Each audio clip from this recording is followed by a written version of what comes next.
Como siempre me da gusto saludarle, qué bueno que nos acompaña hoy en Foro de Canal 12. Estamos en vivo con un tema que es difícil y que indudablemente también se requiere la participación de usted y la discreción en el tema. Es un tema fuerte, es un tema difícil, un tema en el cual pues ahí está latente el abuso sexual infantil, el abuso de los niños como tal, y que hoy vamos a tratar con una mesa de expertos y de involucrados en el tema, que les agradezco mucho que estén con nosotros. Y le agradezco mucho a la Procuradora de la Defensa del Menor y la Familia, la licenciada Raquel Leila Fayad, que nos acompaña esta mañana del DIF estatal. Muchas gracias, muy buenos días. Gracias, Saludos. muy amable. Está con nosotros la doctora Marta Palencia. Hola, ¿qué tal? ¿Cómo estamos? Municipal de la Mujer. Doctora, ¿cómo está? ¿Qué tal? Muy bien, con permiso. Te saludo. Un saludo y gracias por estar como siempre. Usted ya es conocida aquí, igual que la licenciada Raquel Leila.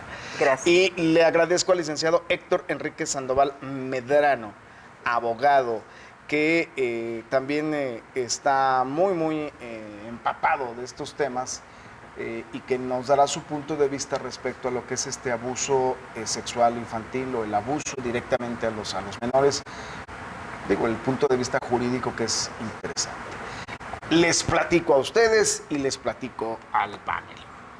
Grabamos un testimonio de una mujer que, mi respeto, y además pues es una mujer muy valiente, que atravesó durante 4 años, vivió la pesadilla de ser abusada sexualmente por un familiar directo, un familiar indirecto, esposo de su tía, y lo narra después de 30 años, lo saca a la luz pública, al seno familiar, en un drama terrible. ¿Les parece si vemos esta primera segmento de esta grabación y luego lo comentamos? Vamos a ver este testimonio de abuso sexual que pues es a veces difícil escucharlo, digerirlo, pero yo lo invito a que con la discreción y sobre todo el cuidado, el respeto que se merece esta mujer, lo escuchemos y luego lo valoramos. ¿Les parece? Claro que sí. Vamos a ver este testimonio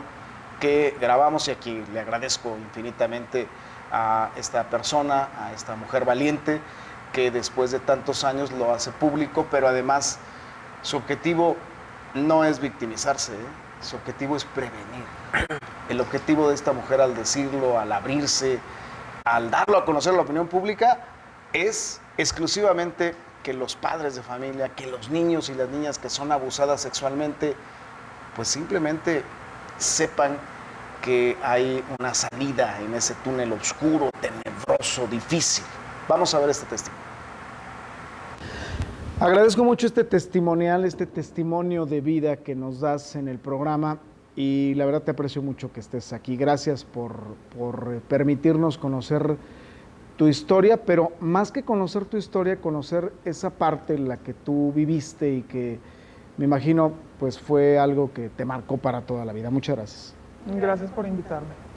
A ver, yo quisiera empezar. ¿Qué tipo de mensajes enviabas tú a tus papás cuando padecías esta circunstancia, cuando padecías este acoso que lamentablemente se dio y que, bueno, tú como niña no lo esperabas? O sea, ¿qué mensajes enviabas tú? Porque además, bueno, primero, ¿cuánto tiempo estuviste así? Pues yo calculo que fueron como 4 años, porque fueron entre mis 8 y mis 11 años. Entre tus 8 y 11 años. Y 11 años, o sea, ese tiempo, todo este tiempo sucedió. O sea, todo ese tiempo era constante.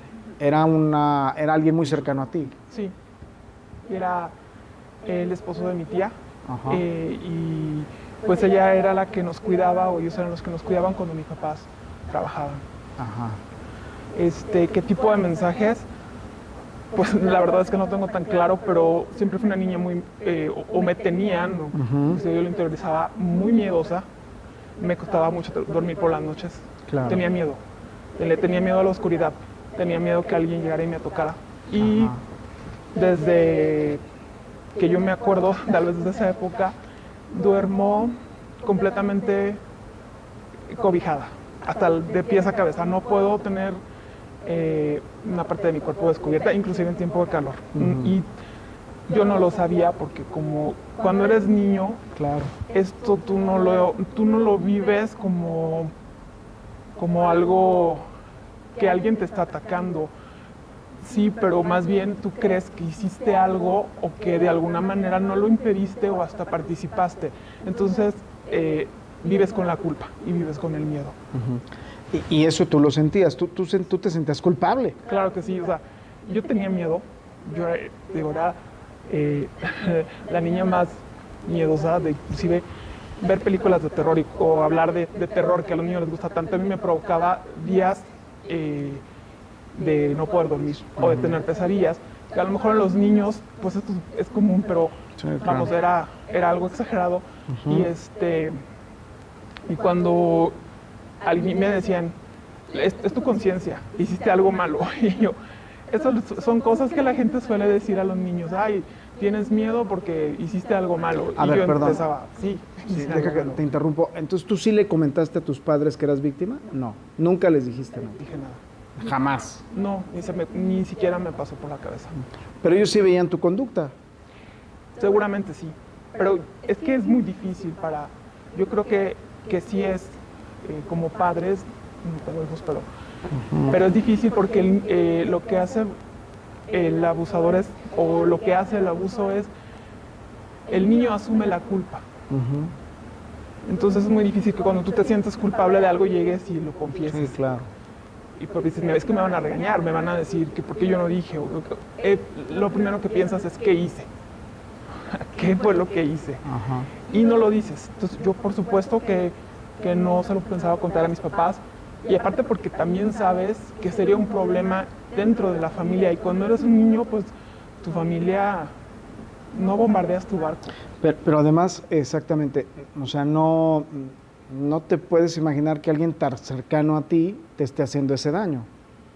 Exacto. Los papás, y yo lo he vivido ahora ya de adulta con las personas que tienen hijos y esto, Sí. siempre creen que la persona que puede dañar a tus hijos Es externa. es externa y no, está dentro. Otra de las cosas es, bueno, esta persona o este tipo de personas se ganan la confianza del niño y por supuesto la de los padres.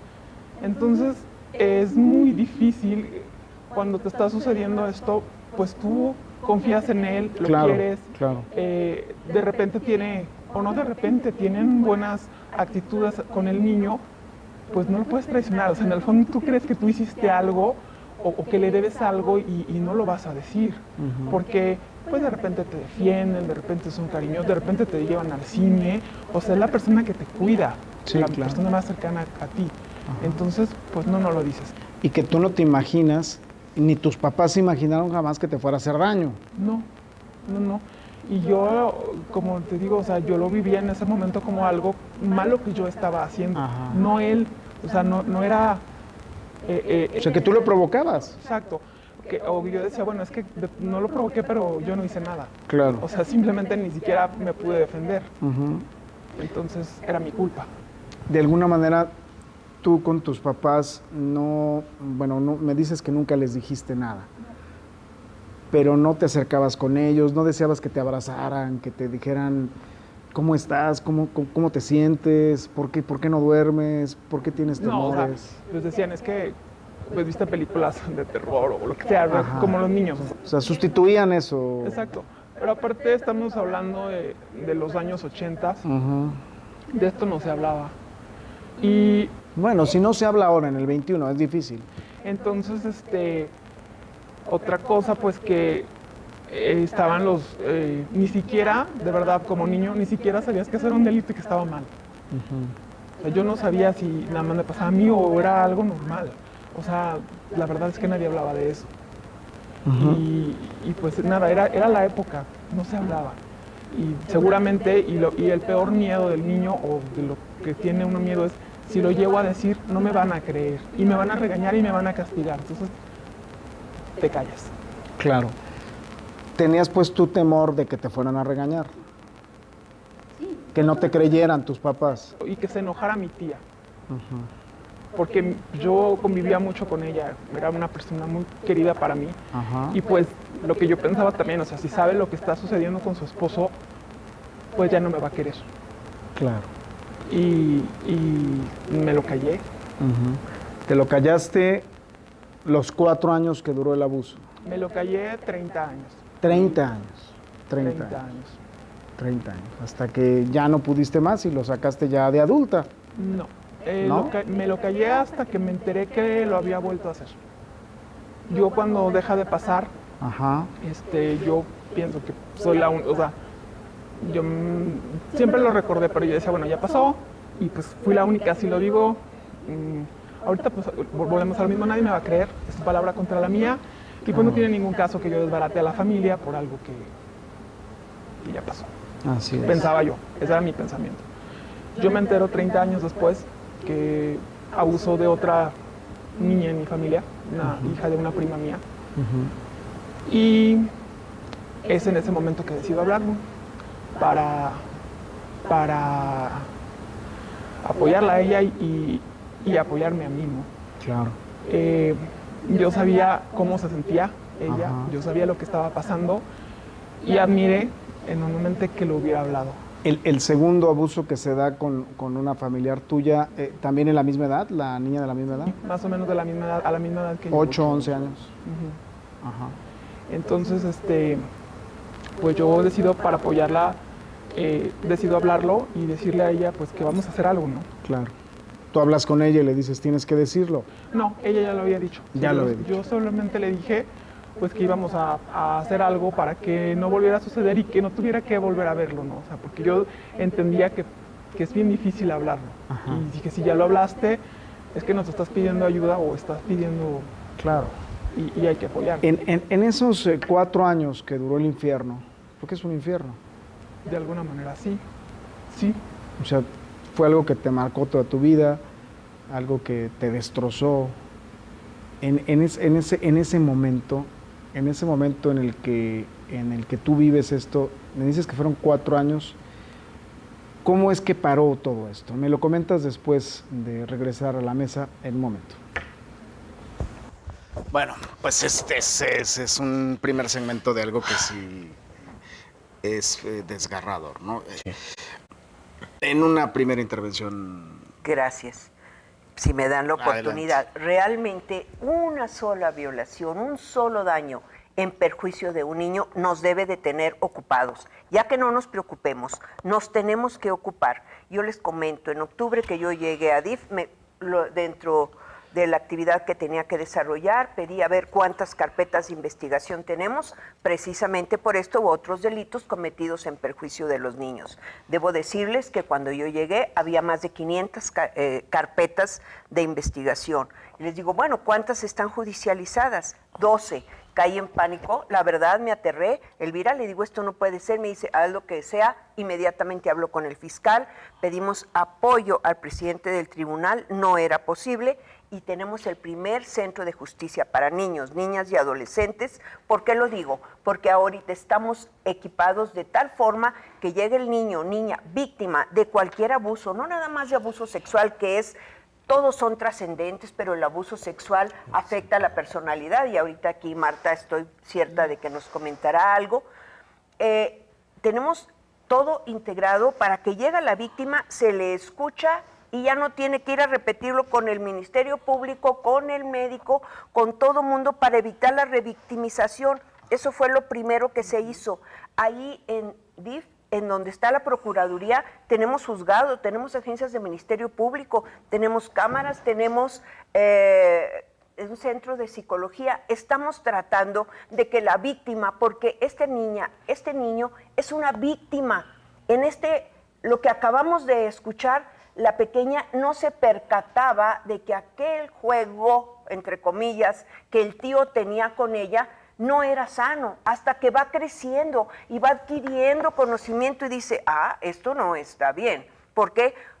Por el informe que vamos teniendo de la vida. Entonces llegan con nosotros muchos niños y niñas, aquí luego damos números, en los que los escuchamos, que a veces dice, pues estoy tentado a través de la ropa, pero eres tentado, niño, y eso no debe de ser, pero una sola vez. Si yo lo mando a que lo diga aquí, acá y allá, lo estamos revictimizando. Ella estaba, al hacer su exposición tan humana, su exposición tan llena de dolor, pero también de verdad. La verdad, nos estaba diciendo, era una víctima de 8 años y nadie me dijo que eso no estaba bien. Yo cargué con el sentimiento de culpa. Ella se sintió culpable. Doctora Palencia. Sí, yo creo que este testimonio nos debe de doler, nos duele, ¿no? Todos los testimonios nos duele. Realmente el abuso infantil es más común de lo que nosotros pensamos. Una servidora que se dedica a esto, bueno, pues yo creo que todos los días lo escucho, todos los días lamentablemente lo escucho, y sí lo escucho que me dice la primera persona que se lo digo, y sí lo está diciendo después de 20, 30, 40 años, muchas veces 50 años que la persona te lo está platicando, y eso porque está viendo que la persona ya falleció, tal situación, y todavía sigue con ese dolor. Entonces es algo que sí te va a marcar de por vida el tener un abuso, y más un abuso sexual. Por lo general ahorita las familias están constituidas y está la situación de que viene el padrastro, que sabemos que el 70% de los abusos sexuales se deben a alguien que está muy cercano, o sea, es un familiar. Estamos hablando del abuelo, estamos hablando del tío o de la tía, o estamos hablando del padrastro, de la madrastra. Es muy, muy, muy cercano. Y es una figura que a veces nosotros queremos pensar que el abusador es así como malo, ¿no? Y no, es aquel juguetón, es aquella figura muy significativa para la familia, porque ayuda económicamente, porque cuida, porque es el que le dejas encargado a tus hijos. Ese es el abusador. Es aquel tipo que muestra mucha inmadurez, porque a veces es como un niño, que entonces yo juego con todos y me meto a la alberca, y entonces yo estoy aquí pendiente de todos. Entonces es una figura que toda la familia la ve y la admira, porque ha sacado de problemas económicos al padre, ha sacado de problemas económicos a la madre. Entonces el niño, claro que tiene esa admiración, lo que ahorita comentábamos, tiene esa admiración por esa figura, y entonces si yo hablo y digo que me está toqueteando, que está metiéndose a mi intimidad, porque a veces el niño a lo mejor sí le ha aprendido a que nadie te debes de tocar tus genitales, pero llega un momento en que el niño dice, es que si yo hablo, ¿qué va a pasar? Nos vamos a morir de hambre, ya no va a ayudar a mis papás, se va a alejar. Yo lo quiero porque es una figura que también he aprendido a quererla. O no me va a cuidar. Ya no me va a cuidar. Entonces, esta es la parte del miedo, ¿no? De que el niño no habla.